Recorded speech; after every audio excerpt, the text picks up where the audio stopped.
पहले ना आप इसका ये रूबी का लिया का ट्वीट पढ़ो। आप क्या लिख रही है? हिंदुस्तानी मुसलमानों को आज 2 रकात नफल पढ़कर अल्लाह का शुक्र अदा करना चाहिए कि उसने आपको भारत में पैदा किया। ट्वीट बहुत लंबा है, नीचे लास्ट में लाइन लिखी है, आपकी मस्जिद खुली हुई है, आपका रोज़ा महफूज है, आपकी इबादत पर कोई पहरा नहीं है। फिर नीचे लिखती हैं, जिस थाली में खाते हैं उसको कोसना बंद कर दीजिए। और ये ट्वीट इनका उस समय आया जब ईरान ने गल्फ पर अटैक किया था। तो इनका कहने का मतलब ये था कि जिस गल्फ को आप बार बार कह रहे हो कि ये देखो ये सेफेस्ट है, लेकिन आज हिंदुस्तान में मुसलमान अपने आप को सेफ फील कर रहा है।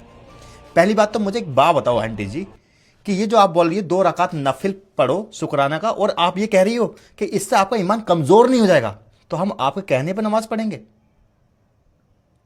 ये तो जब 1947 में बंटवारा हुआ था, उसके बाद जो हिंदुस्तान मुसलमान थे उन्होंने चूज किया था कि हम हिंदुस्तान में रहना है, तो नफिल तो हमने जब भी पढ़ी थी।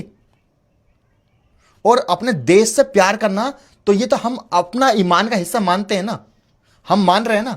ये आपके कहने से नमाज थोड़ी पड़ेगा कोई। दूसरी चीज, जो आप खेल खेल रहे हो ना, वो दुनिया को समझ में आता है। अभी आप ये ट्वीट क्यों कर रहे हो? आप ये बताना चाह रहे हो कि देखो पूरी दुनिया में इस समय मुसलमान सेफ नहीं है, यानी स्पेशली जो गल्फ कंट्री है, ईरान का गल्फ का चलता रहेगा, वो अलग चीज है।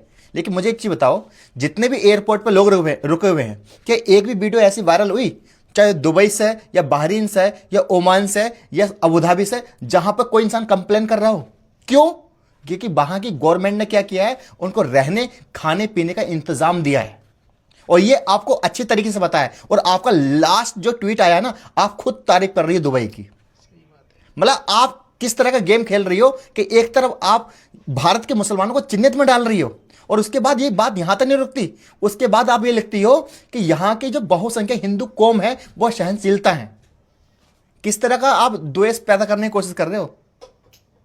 आप बताने की कोशिश कर रहे हो कि हमें हिंदुस्तान के जो हिंदू हैं वो अच्छे हैं। अरे हमें पता है, लेकिन सवाल यह है कि यहां से आपकी रोजी रोटी चलती है, और आपको बार बार प्रूफ क्यों करना पड़ता है अपने अकाउंट पे? हमें प्रूफ करने की जरूरत नहीं है।